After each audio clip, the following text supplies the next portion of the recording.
Hello and good evening everybody, welcome to another exciting episode of Dinner at Jill's. I'm Chef Karl and tonight we're going to have a wonderful sort of wintry feel dish this evening. It's been a bit nippy here in Melbourne recently with the cold weather and having a little bit of a winter snap. So we're going to do a wonderful sort of roasted Scotch fillet of pork glazed with a nice quince glaze. First thing is what I'm going to do is I've got a pot of boiling water on the back stove there. And what we're going to do is I'm going to take our pork here and I'm going to undo this wonderful work that the butcher's done because he's tied this up nicely for me. And also what he's done as well is scored the skin as well, right? So we get that wonderful, lovely, crispy crackling. But what I'm going to do is I'm going to cook the skin and the actual pork meat itself separately. And the reason why I'm doing that is because I'm going to glaze the meat as well with quince paste. Alright, and what I don't want to happen is for the skin to go soggy. I still want to have that wonderful crispy skin. Now this is pretty much falling apart itself anyway. But what I've done, the skin is nice and loose anyway, and it's come off wonderfully easy, and it's got this wonderful layer of fat underneath the skin. There's boiling water on the back stove there, and what that's for is I'm just going to scorch, or pretty much scald this piece of skin before I stick it into a separate roasting tray. And then what I'm going to do is just oil that up with a little bit of extra virgin olive oil, plenty of salt, and bang that into a high oven, and that's going to crisp up and blister lovely on the top of the skin there. So there we go. And then what I'm going to do is I'm just going to roast this lovely, wonderful piece of meat with all these wonderful marbles of fat on there. And I'm going to roast that separately in a roasting dish. And I'm going to glaze that just every 5 or 10 minutes or so in the oven. I'm going to glaze that with this wonderful quince glaze that I've got. Okay, so I'm going to go to the back stove and I'm just going to drop this straight into our boiling water. Okay, so I've got a pot of water here and it's boiling vigorously. So I'm just going to take our pork skin and we're just going to drop that straight into that boiling water. And this is going to start to make the skin sort of curl up a little bit. But then it's also going to cook it slightly on the outside as well. So here we are with our pork skin. And that's just been sort of scalded off in some boiling water with a little bit of salt in there. And what I'm going to do is just pat this down with a tea towel to take off any excess moisture. Okay, so we're back to our pork here, and what we're going to do is I've got this wonderful roasting dish here. I'm just going to take our pork as it is, and then I'm just going to give it a nice sprinkle of freshly ground rock salt, and again just a little bit of cracked pepper. And what I'm going to do is just bang this straight into the oven now and just quickly seal this off for about 15 or 20 minutes, and then I'll put it out the oven and give it its first glaze with our quince glaze that we have ready here. Okay, so all I've got basically in this is just some boiled water from the kettle, nice and hot, and just some of this regular quince paste jelly here. I've mixed that in and just let it down a little bit so it's nice and runny, and we're going to keep brushing our pork with this during the roasting process. It's going to be absolutely delicious. Alright, so our skin's been in now for about 10 or 15 minutes. I'm just going to bung our pork in there now and quickly seal it off. And then what we'll do then is turn down the setting, take our pork out, give it a nice glaze, and then probably chuck a few apples in there as well to roast off. Wonderful. So our pork's in the oven, roasting away and searing off. So what we're going to do is start on our vegetable components for this dish anyway. So we're going to take just some regular carrots, and we're going to batten these down with some lovely French green beans. And what I'm going to do is I'm just going to cut these down into a nice batten, so about 2.5 inches long, say 5 centimeters, and maybe about a centimeter wide. All right, and we'll just cut them into lovely battens.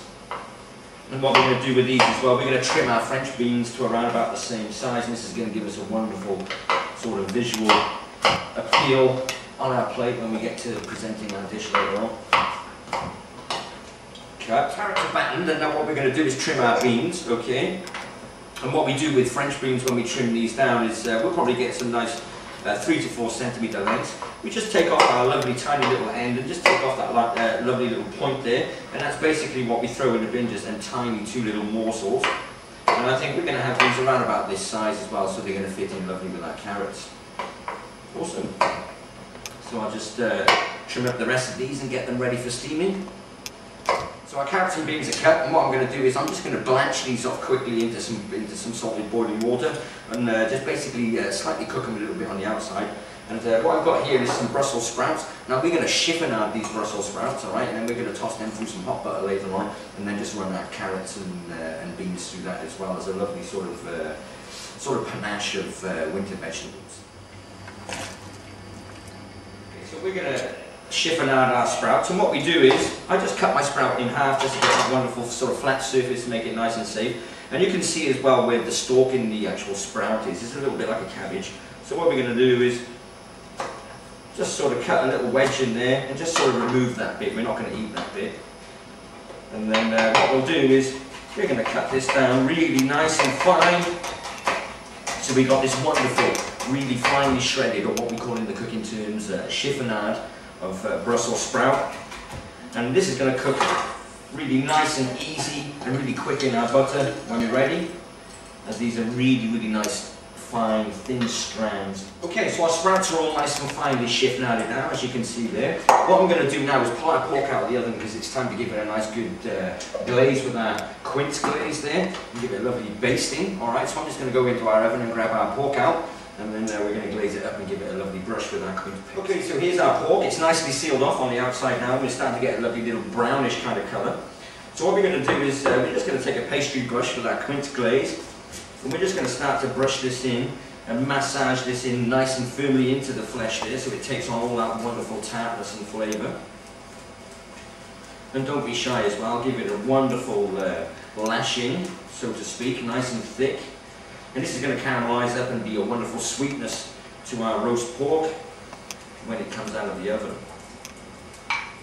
And while we're roasting it off like this as well, what I'm going to do is just chop up some apples a little bit later on and throw them in there, and we'll have that as a wonderful sort of accompaniment to go with this pork as well. Apples are very traditional, especially in Bavaria and places like that, in Germany. Okay, so we're going to let this glaze on top now, and then we're going to probably pull this out of the oven in about 15 minutes time, and then give it another wonderful, thick, nice, generous coating of that wonderful quince glaze. Carrots and beans are perfectly blanched, and what we're going to do now is I'm just going to drain these off and refresh them in cold water to stop the cooking process, and then we'll reheat these later on. Okay. We're going to move on to making our dumplings now, and what I'm going to do is I've got a bowl here. And I'm going to pop in around about 400 grams of self-raising flour, alright? And this is an approximation. Now you need to use self-raising flour for making these dumplings, okay? Because these want to sort of puff up when you steam them, so they'll be a little bit like a savoury bread. Rightio. And in with that, I'm going to just really finely chop a nice French shallot here. And we're going to cut this almost like as if you would like a pulp, or a little bit like a garlic paste when you buy that. So we're going to chop this really fine and mix that in. Okay, so we've chopped our shallot really nice and fine now. This is almost just like pretty much like a paste. Alright, and then what we're going to do is we're just going to bun that straight in to our self-raising flour. And then what I've got here is is some fresh sage which I've pulled from the garden. So I've picked these leaves and given them a nice good wash. So we're going to chop these down as well, really nice and fine. Alright, and this is going to add a wonderful flavour to our dumplings. So we're going to add that into our flour as well. And then what we're going to do is we're going to take some lemons, alright, and what I'm going to do is just top and tail that. Now you can use a veg peeler to do this, alright, but I'm just going to do this with a really sharp knife. I'm going to take off that really thin layer of lemon zest there. We're going to cut them down into nice strips. So I want this flavour to be really present in our dumplings when we cook them. So what we're going to do, we're going to take off nice thick strips of lemon zest. We're going to cut them into a really, really fine julienne. And then what we're going to do with them then is chop them down into a really, really fine dice. And I'm probably going to use the zest of about 3 or 4 lemons, just so you get that wonderful citrus aroma and flavour running through our dumplings. When it's chopped fine and small like this, just going to add that straight into our mix as well, along with a twist of my old favourite, the cracked black pepper.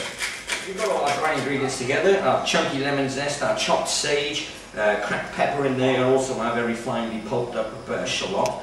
And we're going to run that through and give it a nice mix up with this self-raising flour. Now I'm going to add probably about 100 mils maybe of just warm water to this then, and knead it in so it becomes like a sort of soft sort of bread dough. So we've got our water in there, which is nice and warm, and we're just going to just mix this around as you would do if you were making a bread dough. And we're going to combine all that water and flour and all those other wonderful ingredients in there until we've got this wonderful bread-like dough. We're going to roll these into sort of golf ball sized balls. And then what we're going to do is, I've got a steaming pot on the back stove here, and what we're going to do is we're going to pop them in there and cook them for about 20 minutes. Okay, Thomas. So it's time to glaze our pork again. Okay, so just another quick glaze over there. Now we've got all our wonderful chunky apples cut up and stuck in there. And then I'm just going to give this a little bit of moisture just from the tap, so just a little squeeze from the tap, and then back in the oven she goes. Things are just about ready, so I'm just going to take off the lid there. And just show you we've got these wonderful lemon and sage dumplings, and they've been perfectly steamed now. So I'm going to take these ones out of here, and we're going to pop them on a little bacon dish, melted butter. We're just going to brush that just on top of our dumplings. We're just going to finish them off in the oven just until they're nice and golden brown. Okay, so we're just going to make our quick sauce now, alright, with what we got left over of the quince glaze. I'm just going to take this out with a nice spoon and bung this into the saucepan. And then what we're going to do then as well, we're going to take all the roasting juices as well from our pork, and then we're going to drain them off as well. And we're going to reduce that down until we get this wonderful, nice sort of thick syrupy glaze, and then that's going to be the sauce for our pork. Okay, so we're going to go back to our beans and carrots now with our chiffonade of Brussels sprouts as well. I've just got some butter just melted nicely on the stove, and that's nice and hot. And what I'm going to do is I'm going to saute these off in this lovely, wonderful melted butter. And this is going to be our veg component for our dinner this evening. Fantastic, get it all in there. And then also what I'm going to do, just to give these a wonderful season as well, a twist of the old cracked black pepper, my favourite. And again, a twist of the old rock salt as well. What we're going to do is, we're just going to give that a quick saute around, and those Brussels sprouts are just going to wilt down, but they're still going to be wonderful and fresh. And as we've removed the stalk as well, that's going to take all that bitterness away. So now we're ready to plate up our main course, and I tell you what, I'm absolutely starving, and this is going to be so delicious. It's not even going to be fun. A piece of this, nice spoonful, and just pile it up off centre of the plate there. Grab our wonderful glazed pork, and look at that. Isn't that looking absolutely magnificent? And we're just going to take one nice big slab of this end cut, I think, there. And we're just going to place that straight onto our, here is our wonderful dumplings. Just going to grab a spoon and just prise off one of our dumplings from our plate. And slide that over the pork. And again then, just on top here with a few of our wonderfully roasted apples. Pork crackling that we had earlier on. So here it is, as you can see, it's nice and crispy, and this is as solid as a rock. And what we'll do just to finish this off is we're going to stand that up right next to our dumpling.